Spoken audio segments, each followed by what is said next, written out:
here on the podium. We have head coach Dan Burt, we have junior guard Lauren Wasylson. Start with an opening statement from Coach, and then we'll take questions for Lauren. After we're done with that, we'll dismiss her and we'll take questions for Coach. So, Coach, if you want to start with an opening statement, please. I'm incredibly proud of the team that I was fortunate enough to coach this year. They are an incredible group of women that are the definition of student athlete. I'm sorry. Okay. When our program had hit some depths 2 years ago with COVID and massive amounts of injury and not having a home for 2 years, they struggled through it. We struggled through it together. And I felt like this year was a year of a turning point, and to win 19 games, we've certainly brought back what Duquesne basketball has been, and I'm incredibly proud of what they've done this season. And what happened today doesn't take any luster off of what they've achieved, and we return everyone. And you can sure as heck bet that we're going to go into the transfer portal in about 10 days, and we're going to go find a couple more players that are going to help us to get back here and get deeper. Okay, we'll take questions at this time for Lauren. We do have the microphone, so just raise your hand if you have a question. Please give name and affiliation before asking your question. Zach? Lauren, Zach Weiss, Atlantic10.com. Just what did you like through the ebbs and flows of the fight that this team had throughout the 40 minutes today? I like that we kept on fighting. Every game you're gonna face adversity, and we did. We hit a wall a couple of times, but we never gave up.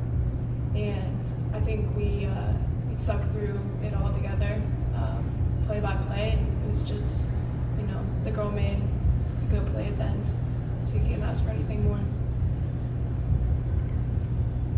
Any more questions? We'll go back to Zach, and then we'll go to the second row.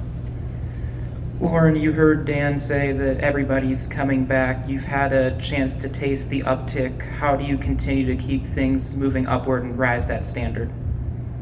Yeah, next year is going to be scary. We have everybody returning. We're not losing anyone. So you can bet that we'll be back here and we'll be up for the challenge. Second row, go ahead. Natalie Hemrick with the Next.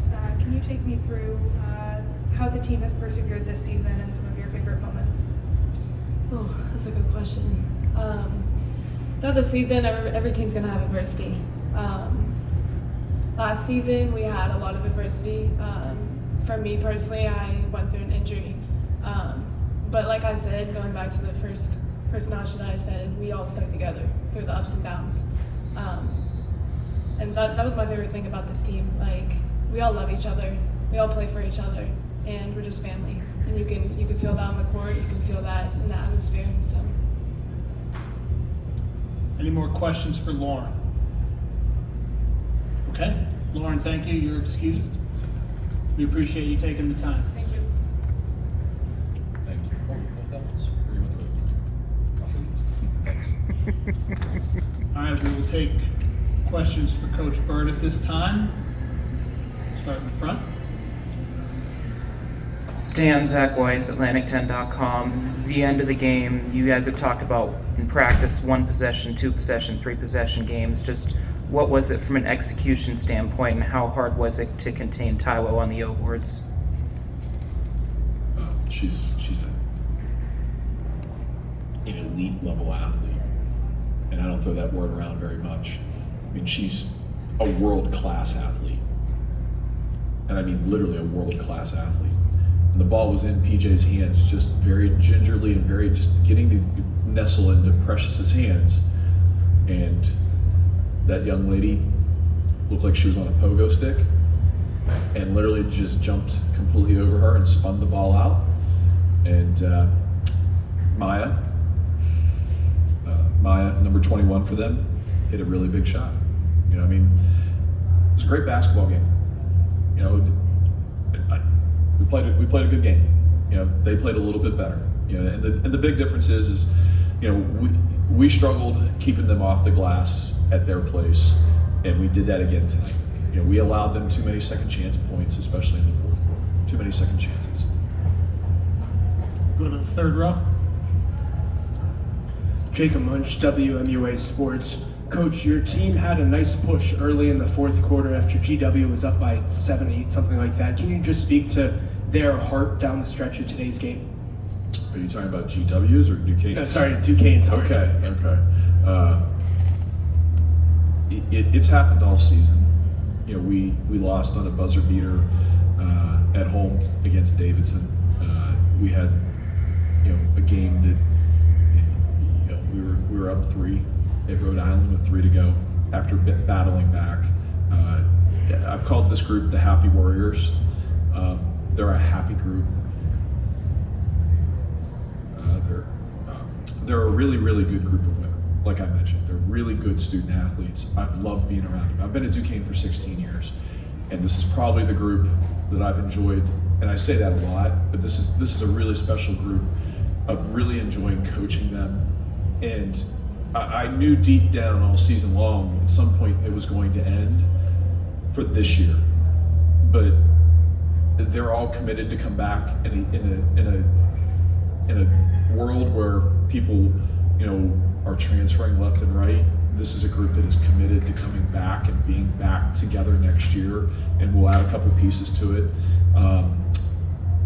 I can't say enough about them. You know, they just keep battling, and it all starts with Meg McConnell. And, you know, Meg McConnell was 8th in field goal percentage. She was 1st in total rebounds, 2nd in team rebounds at 5'7". She led the league in defensive rebounds. She was 1st in assists. She was 2nd into assist to turnover ratio, and she was 4th in steals. She's the best player in the league, in my eyes. And I'm glad she's on our team, and I'm looking forward to having her again next year, along with the other kids. You know, Tess was, I think, 10th in the country and made three-point field goal percentage, or three-pointers made. And I think we've really seen the emergence of Precious Johnson. And Yanni Townsend had very good moments. Lauren, battling back from an ACL and a back injury. It's just a group that keeps fighting. And so they're so much fun to coach. Great kids. Go back to the front row here. Dan, you rolled down Meg's credits, but she also set the single season record at 5'7" for rebounds as well. Can you take me through that? And also, you weren't 1 for 29 from 3 today, just that buy-in from 3-point range tonight. You know, Meg set the single season record for rebounds tonight. It's fantastic. It doesn't put any salve on the wound of losing. Meg doesn't give a crap about any statistic. She really, really doesn't. And when you look at what she did tonight with 17 points, 8 rebounds, 1 turnover, 8 assists, and 2 steals, man, to me, she's the best. I mean, I think she's the best point guard in the league. I think she's the best defender on ball, arguably in the league too. So, you know, somebody's excited. One of the teams going on, I think. Yeah, wow. I think she'll one day when she gets old be able to be happy about it, but tonight, right now, it's not a lot of fun. Your second question refers to the first time we played at George Washington. We were 1 for 29 from the 3-point line. Some of that was GW, and most of it was us. And tonight, you know, we showed mental fortitude and clearly shot the ball much better. But again, when you give up 15 offensive rebounds and only collect 4 yourselves, and from the free throw line perspective, championship teams can't go 11 for 17.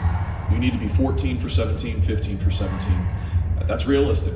And we're not quite there yet, but we're getting close. You're in the second row. Natalie covering the Next. You know, looking back over the course of the season, what are you most proud of your team?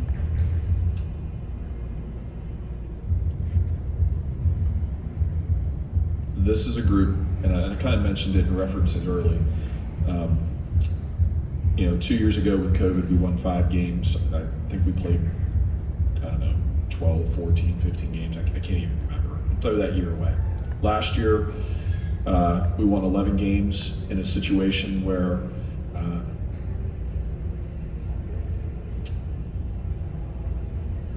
we didn't have the best locker room. That's the truth. We we didn't have the best locker room. And these guys that are here, they fought like hell to get to 11. And what we've done is gone with that group from 5 during a crazy time for all of us in the world to 11 last year to 19 this year, and could have easily been 20, 21, 22 wins this year. And I know that the sun will come up tomorrow and the world spins forward, and I know these kids are 100% with buy-in. So to see the evolution and the growth of the team, the cohesiveness of them is been a really big thing for me, because I've enjoyed coaching again. That's the simple way to put it, because the last 2 years I didn't really enjoy it, and I've really enjoyed this group. It's been really special, and I love them to death. And that's just not our players, our coaching staff, Cherie and Vanessa and Stasia, Frank and Rick, RJ. It is a joy to come to work and work with them. Leah, our marketing person, Alex, our SID, all of them have been fantastic. It's been a great ride this year, and we're looking forward to running it back next year and being better. We'll take one more question for Coach, if there is one. I got it all day. Okay. Yes. All right. Coach, we appreciate you taking the time. Thank you for supporting women's basketball.